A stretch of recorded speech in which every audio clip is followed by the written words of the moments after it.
menjelaskan tentang materi Al-Maidah ayat 48, At-Taubah ayat 105, serta hadis tentang etos kerja dan hadis tentang kompetisi dalam kebaikan.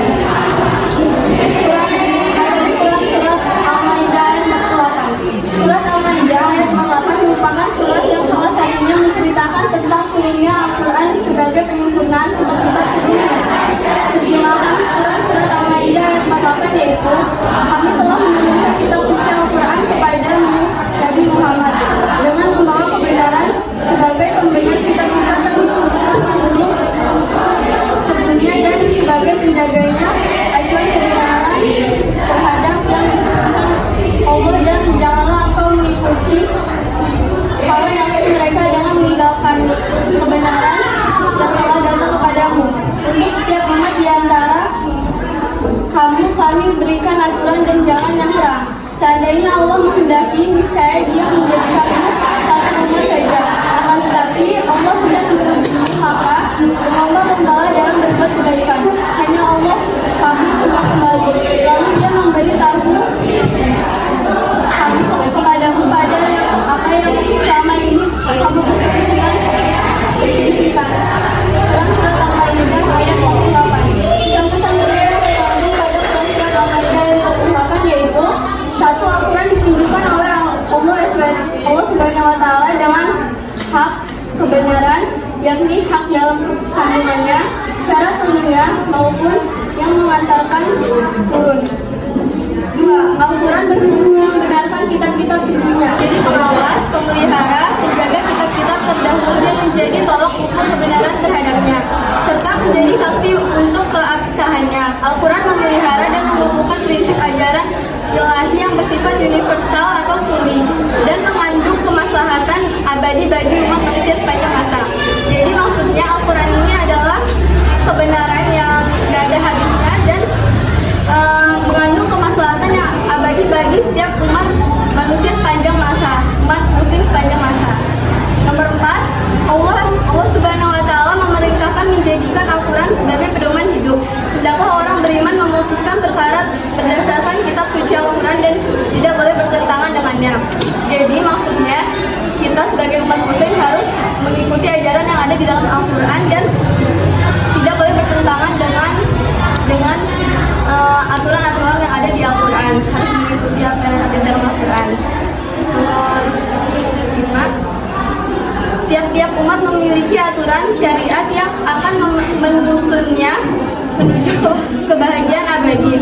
Allah Subhanahu wa Ta'ala juga mengaruniakan jalan terang manhaj yang dilalui oleh manusia dalam menjalankan aturan beragama.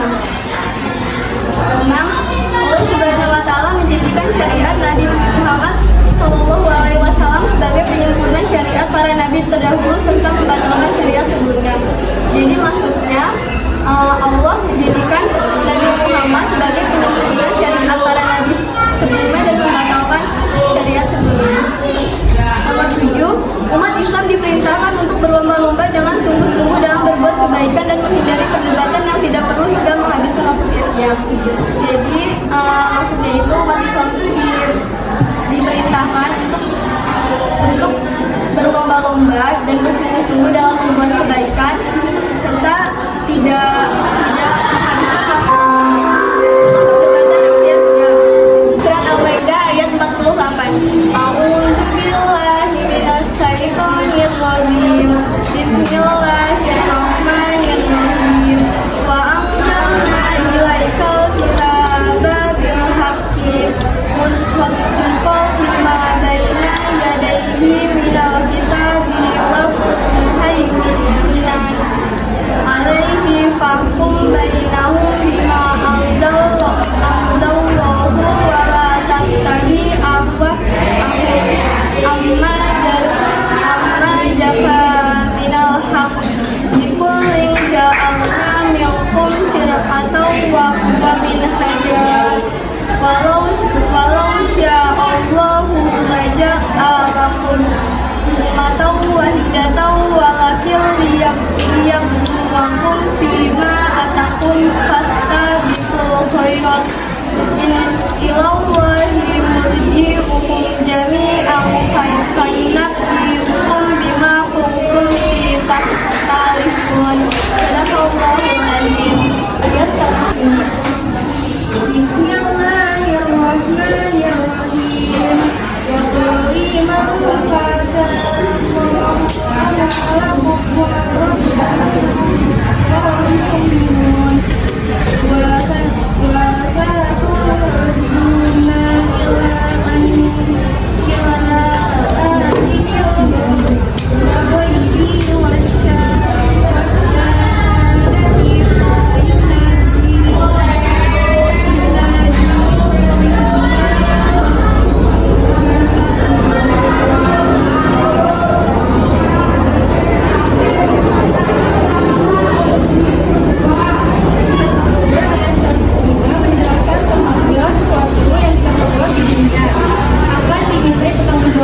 mengatakan Nabi Muhammad SAW, bekerjalah maka Allah, Rasulullah dan Rasul-Rasulnya dan orang-orang yang mukmin akan membukakan pekerjaanmu.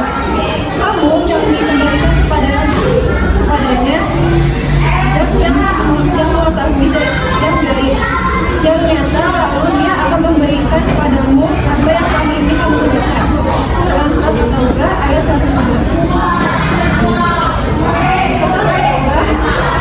Pesan Quran surat At-Taubah yang pertama yaitu Allah Subhanahu wa Ta'ala memerintahkan beramal soleh sehingga manfaatkan bisa dirasakan oleh diri sendiri ataupun masyarakat luas. Allah memerintahkan kita untuk semua umatnya dalam beramal soleh, yaitu bisa berbuat baik dan bisa bermanfaat untuk masyarakat luas. Amal tersebut harus dilakukan dengan ikhlas karena mengharapkan ridho dari Allah. Yang kedua, setiap amal akan diberikan oleh Allah Subhanahu wa Ta'ala, Rasulullah dan mukminin tidak kelak. Lalu akan dibalas sesuai amal tersebut. Jika amalnya baik, maka mendapatkan pahala, dan sebaliknya jika amalnya buruk, kita akan mendapatkan siksaan yang pas untuk apa yang kita perbuat. Janganlah merasa amal sudah cukup untuk bekal di akhirat. Sifat ini menghambat munculnya keinginan untuk beramal soleh lagi. Tumpukan inisiatif diri untuk melakukan amal sehingga orang lain ikut bergerak untuk melakukannya. Yang selanjutnya, setiap manusia akan kembali ke kampung akhirat dan menerima balasan amal perbuatannya. Sehingga semua orang hendaklah jangan lalu dalam gemerlap kehidupan di dunia. Allah menyuruh kita untuk tidak sedangkan kehidupan kita di dunia, karena kita punya dunia yang selanjutnya yaitu dunia akhirat. Sehingga melewatkan akhirat yang kekal abadi. 1, 2, 3. Hadis tentang Anas bin A'udzubillahi minasyaitonirrajim. Bismillahirrahmanirrahim. Wa qul i'malu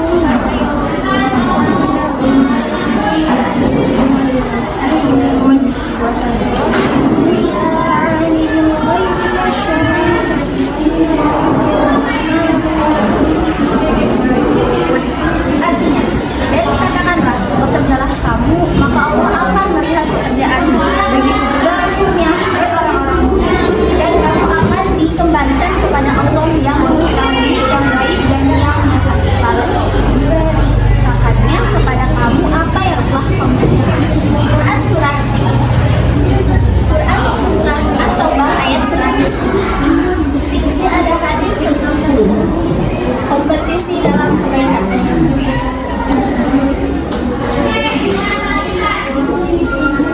Dari Abu Hurairah radhiyallahu anhu, dia berkata bahwasanya Rasulullah Shallallahu Alaihi Wasallam bersabda, bersegeralah kamu sekalian melakukan amal-amal kebaikan sebelum kedatangan perkara. 1. Tidaklah kamu menanti selain masa kemiskinan yang menyebabkan hal. Coba contoh. Contohnya kayak Jelaskan. kita tuh jangan nunda-nunda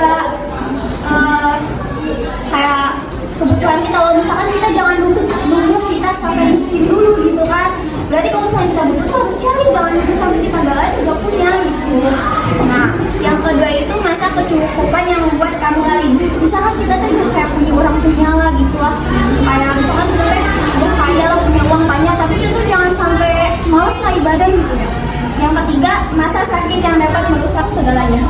Kita tuh jangan kayak males-malesan gitu. Nanti kalau misalkan males-malesan itu bakal membuat kita sakit lah atau apalah gitu. Makanya kita harus sering-sering beribadah kayak atau kita olahraga lah gitu intinya. Nomor 4, masa tua yang menimbulkan penyesalan. Kita tuh kalau misalkan masih muda tuh harus cari ini loh kayak ibadah gitu. Kalau misalkan kita masih muda tua, ya Allah nyesel banget dulu saya nggak pernah belajar ngaji, nggak pernah baca ini, nanti tuh kita tuh bakal nyesel gitu di hari tua gitu. Nah yang kelima itu mati mendadak. Nah kan mati itu mendadak ya, jadi kita tuh jangan sholat tuh jangan diintar-intar gitu kan, mati itu gak ada yang tahu ya. Makanya kita tuh harus ibadah lah gitu, cari amal ibadah buat nanti buat bekal di akhirat gitu, soalnya kan memang gak ada yang tahu. Nah, maksud 6, Dajjal pembohong. Maka sesungguhnya ia adalah makhluk jahat yang ditunggu-tunggu. Kayak misalkan kan nanti kan bakal ada datang Dajjal tuh ya, makanya kita harus berbanyak ibadah intinya gitu. Nomor 7, hari kiamat. Maka sesungguhnya hari kiamat itu amat mengerikan dan amat dikit. Jadi kita tuh intinya hari kiamat itu emang gak ada yang tahu ya, tapi itu hari kiamat itu sangat takutlah gitu, dahsyat lah gitu intinya lah. Nah, hadis riwayat Ahmad dan Muji. Ya, Sekian presentasi dari kami kelompok 1.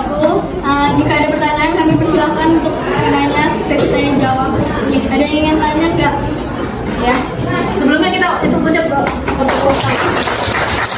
Assalamualaikum warahmatullahi wabarakatuh. Waalaikumsalam warahmatullahi wabarakatuh. Sebelumnya perkenalkan nama saya Aulia, izin bertanya. Tadi ada ayat fastabiqul khairat ya, berlomba-lomba dalam kebaikan. Nah, contoh berlomba-lomba dalam kebaikan itu dalam bentuk apa dan seperti apa? Oke, baik, terima kasih. Ya, berlomba-lomba dalam kebaikan. Itu misalnya kayak perbanyak amalan, terus kayak banyak-banyak sedekah, banyak-banyak berbuat kebaikan seperti sedekah kepada fakir miskin, anak yatim piatu, atau orang yang sudah tidak mampu. Terus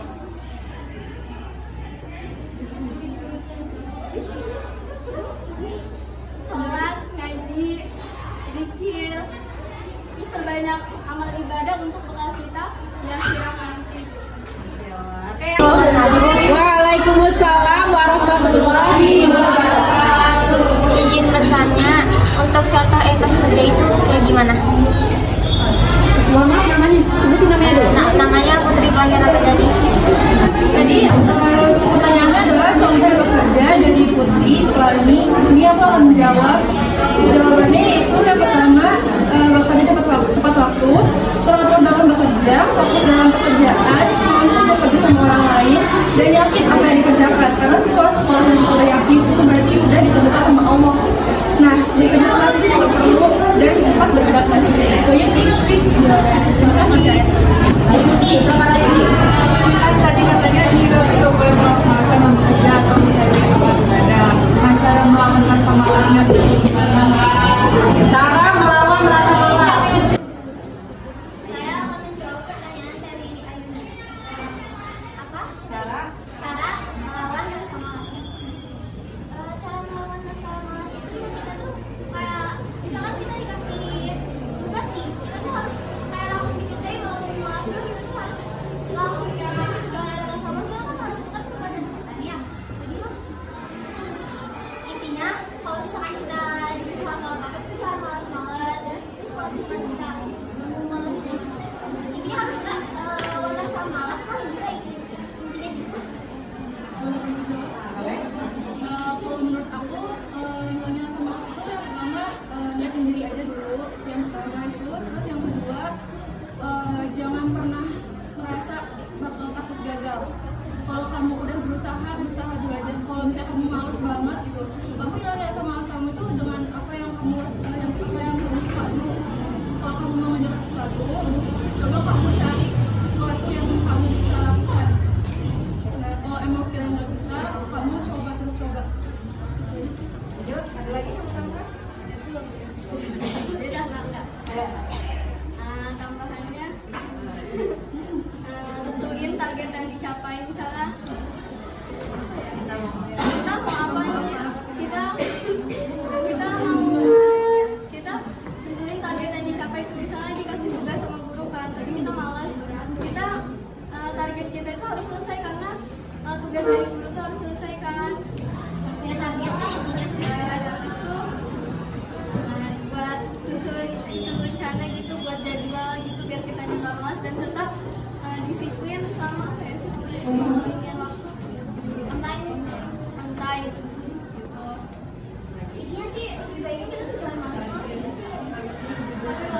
menghilangkan rasa malasnya itu. Jawabnya sudah. Ada lagi? Ada lagi? Sudah, oke, ditutup dulu